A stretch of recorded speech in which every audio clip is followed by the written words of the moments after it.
Yo les voy a presentar la primera generación en computadoras. Esta surge desde 1951 hasta 1958.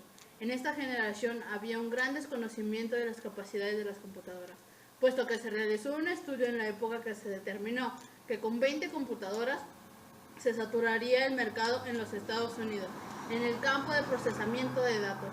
Esta generación abarcó la década de los 50 y se conoce como la primera generación. Estas máquinas tenían las siguientes características: usaban tubos al vacío para procesar información, usaban tarjetas perforadas para entrar los datos y los programas, usaban cilindros magnéticos para almacenar información e instrucciones. Era sumamente grande, utilizaba una gran cantidad de electricidad, generaban una gran cantidad de calor y eran sumamente lentas. Se comenzó a utilizar el sistema binario para presentar los datos. En esta generación, las máquinas son grandes y muy costosas, de un costo de aproximadamente $10,000. La computadora más exitosa de la primera generación fue la IBM 650, de la cual se produjeron varios cientos. Esta computadora, que usaba un esquema de memoria secundaria llamada tambor magnético, que es el ascensor de los discos actuales. También cabe mencionar que el origen de todas estas generaciones fue en la Segunda Guerra Mundial.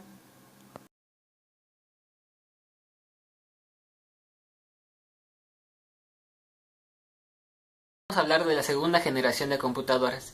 Esta se llevó a cabo del año de 1959 al año de 1964. En estos tiempos, IBM dominaba el mercado de la computación, gracias a que en 1947 un grupo de científicos del laboratorio Bell desarrollaron algo llamado transisores.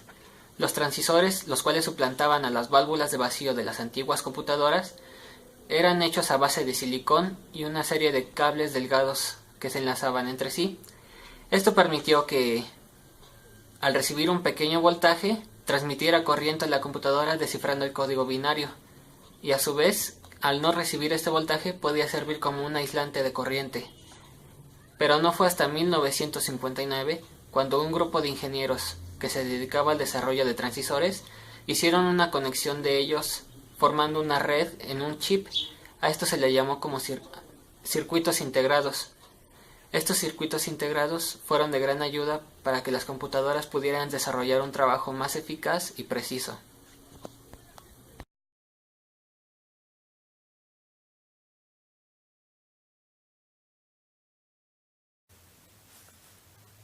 Aquí les hablaré de la tercera generación de las computadoras. Esta generación comenzó desde 1964 a 1971.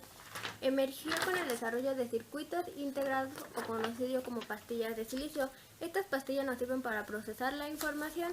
En esta generación también surge la multiprogramación. También surge el ordenador IBM 360, que dominó las ventas de ordenadores desde su presentación desde 1965.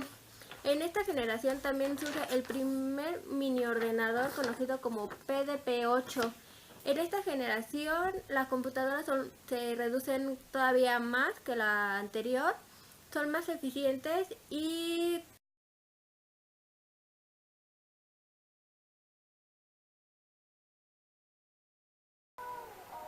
Hola, ¿qué tal? Yo les voy a explicar la cuarta generación, que fue de 1971 a 1988.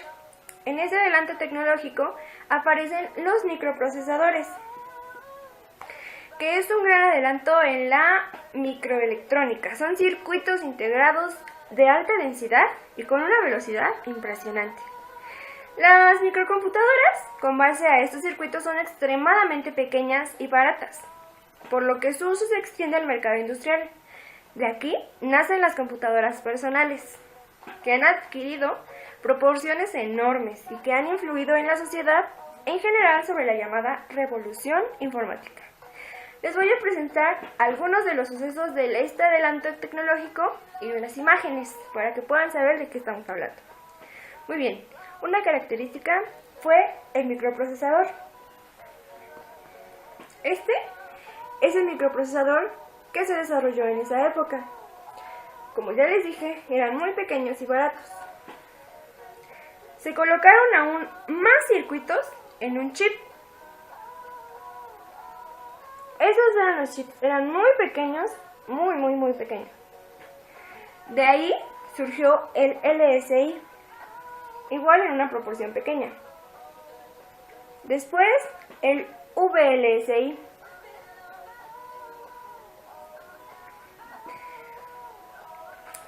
Como ya les había yo dicho, cada chip puede hacer diferentes tareas. Un chip sencillo actualmente contiene la unidad de control y la unidad de aritmética lógica. El tercer componente, la memoria primaria, es operado por otros chips. Se reemplaza la memoria de anillos magnéticos, la que se usó en la tercera generación, por una memoria de chips de silicio. Se desarrollan las microcomputadoras personales. Como ya les dije,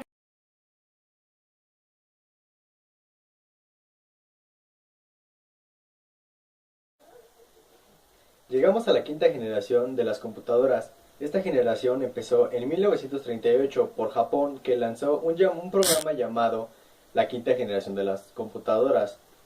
Esto quiere decir que Japón buscaba crear máquinas que se apegaran más a las necesidades o llevaran aspectos reales que nosotros pudiéramos utilizar. En este caso, dos potencias en tecnología en ese entonces era Estados Unidos y Japón. Se podría decir que estos países eran la punta en la tecnología sobre la creación de las computadoras. En este año se lanzó las computadoras de escritorio o computadoras personales, como en ese entonces le llamaron. Como aquí tenemos una computadora de escritorio, anteriormente también salieron las computadoras que traían CPU. Esta, como ven, pues ya no trae CPU, es la pura pantalla, y en la parte de atrás se podría decir que era toda su memoria. Eso fue lo que buscó, los países, para que sea más práctico para la sociedad, al igual que las computadoras portátiles, como ya muchos conocen.